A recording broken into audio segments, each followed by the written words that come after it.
what originally inspired you to look into surrogacy? So I had donated eggs about 14 years ago, and that kind of sparked my interest in helping other people have babies to begin with. And then a few years back, I was following a friend from high school, and she was on her second journey being a surrogate.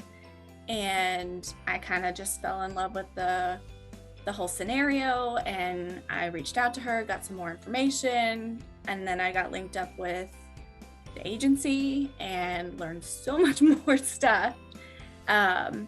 So mainly just the fact that I wanted to help other people have babies.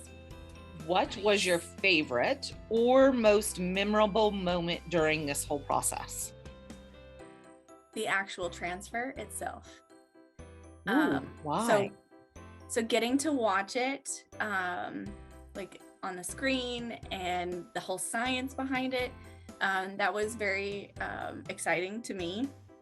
And then almost, I don't know, I kind of felt pregnant immediately. It was weird, and a different feeling, but like all the little twinges that happened the days after, and the anticipation building and all that stuff, that was the most memorable. What was the most unexpected part of the process?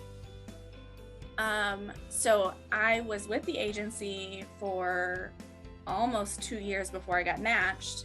And we'd put it off because our family was going on vacation, and then COVID happened. So just all of the weird things with COVID going into it was kind of throwing a loop for everything, literally, down to,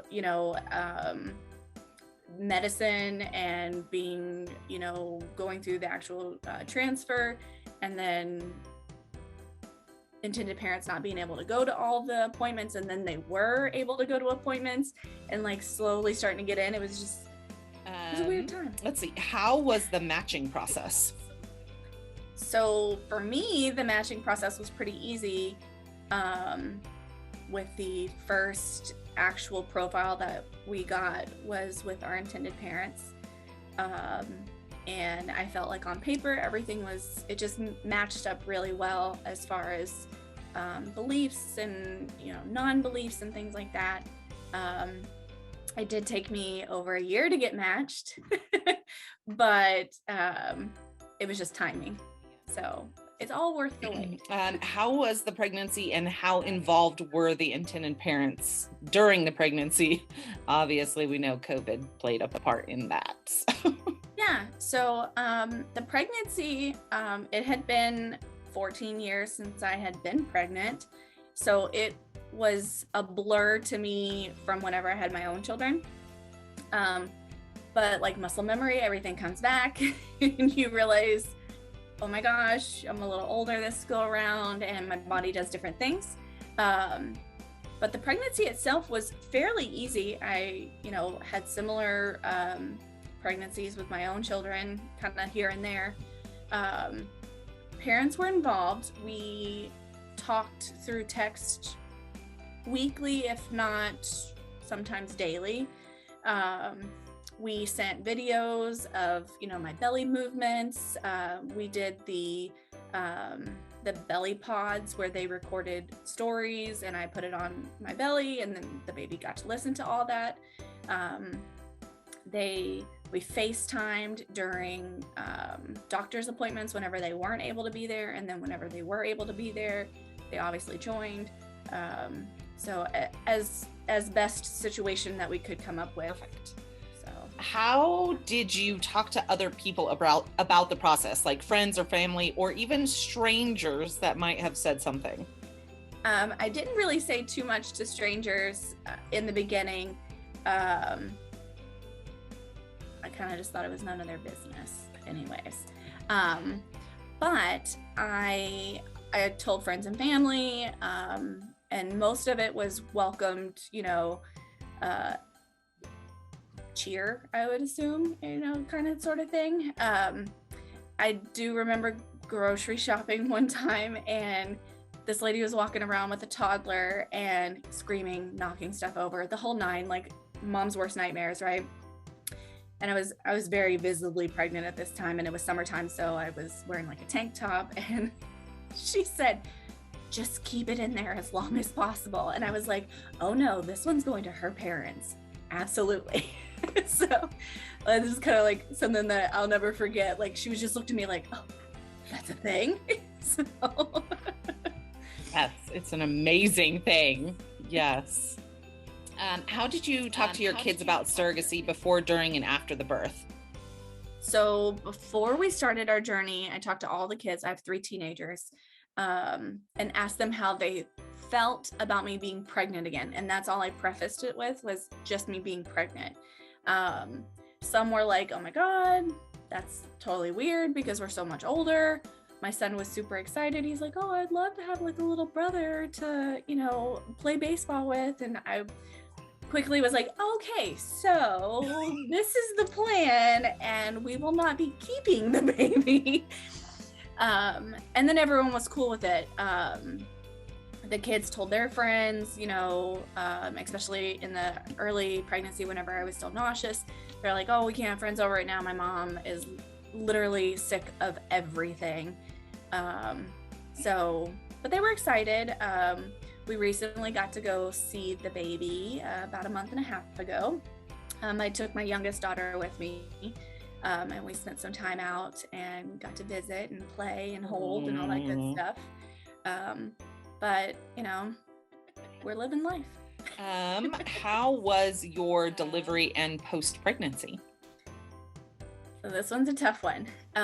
Delivery, I had to be induced because I got high blood pressure during the pregnancy. So that was obviously not planned, and I had not had that previous pregnancies. So everything kind of happened very quickly. We learned on a Friday. I was being induced on Monday. Got induced Monday morning, went all the way to Tuesday morning, 23 hours of labor. Only pushed for very minimal time. Baby was healthy and fine, just very small. She went with her parents. They went for bonding. And then I was recovering in my own room, released from the hospital. I think I did a full 48 hours because they wanted to watch my blood pressure and make sure nothing spiked. And then 2 days later, I ended up with postpartum preeclampsia, back in the hospital with blood pressure over 90, over something. Oh, it was crazy high. I can't even remember now. And then I developed a blood clot and all kinds of crazy things. So I had to stay in the hospital for another 4 days afterwards for recovery, but all is well now. Let's see. What were your feelings when you saw the IPs hold their baby for the first time? So that's kind of a blur to me. But I very much remember like her tiny little body in their hands, and then just the joys and excitement that they had. It kind of reminded me of myself, obviously, of having my own children and being excited that they were born. But also the sheer terror of, oh my gosh, we're parents now. So, but yeah, it was amazing. What was one thing you wished you would have had in your hospital bag that you forgot? I overpacked a lot. Or something you could have left home. My husband? No. No, because he was great. Chapstick, I went through a ton of it. So I would say double chapstick.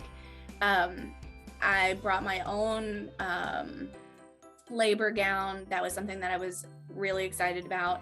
I purchased one from a certain place that they're just super comfortable. They have all the little bells and whistles that you can do monitoring.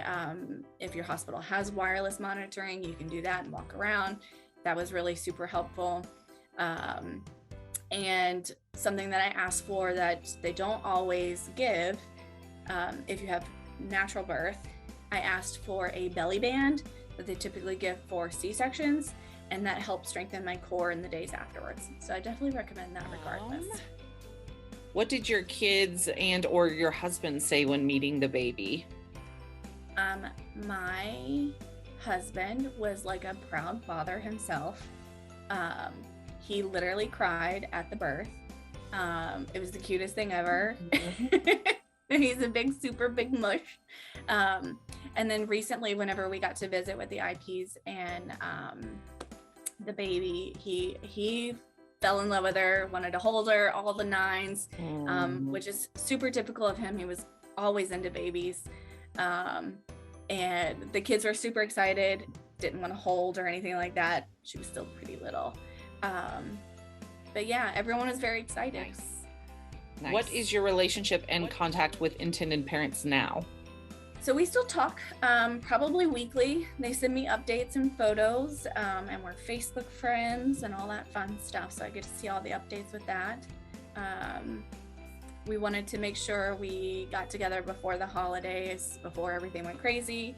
COVID is ramping back up in our area, so I'm glad we did that before all the holidays. And I'm sure we will get together in the springtime when we are able to get out and about more. We live in New England, so it's about to snow. Let's see. What were some benefits of working with an agency? The agency was a middle person always. I liked that, especially not have gone through it myself. Only, what my friend had gone through, and she had gone through an agency and independent on her own as well. So she had a good reference for me. The agency navigated tough situations for me whenever I couldn't, and helped me interpret things a little bit better. Always lending an ear or an email or anything. Also, the monthly check-ins from the I don't know, she's a social worker. Yeah, okay. So that was a good kind of just easy, not person that you have to actually sit down and talk to, true. Kind of reference. So what words of wisdom would you share with other or newer or somebody who wants to be a gestational carrier? Trust your gut. If it feels wonky, it probably is. If you have hesitations, there's a reason for that.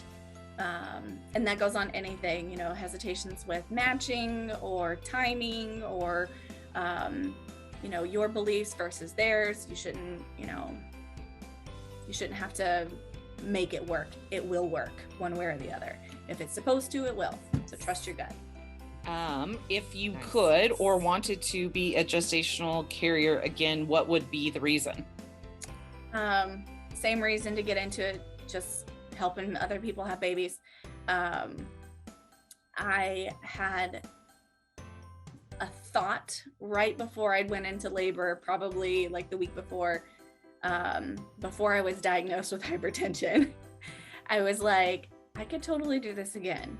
Because there were moments throughout the pregnancy, as your body's getting bigger and all the pains are happening, you're like, oh my God, why did I do this? But then, so the week before I was supposed to go in for the induction, I was like, I could totally do this again. I could see this. And then hypertension happened, and the preeclampsia, doesn't allow my body to do it again. So obviously there's a reason. I was able to do one journey, and the baby's healthy, I'm healthy, mom and dad are happy.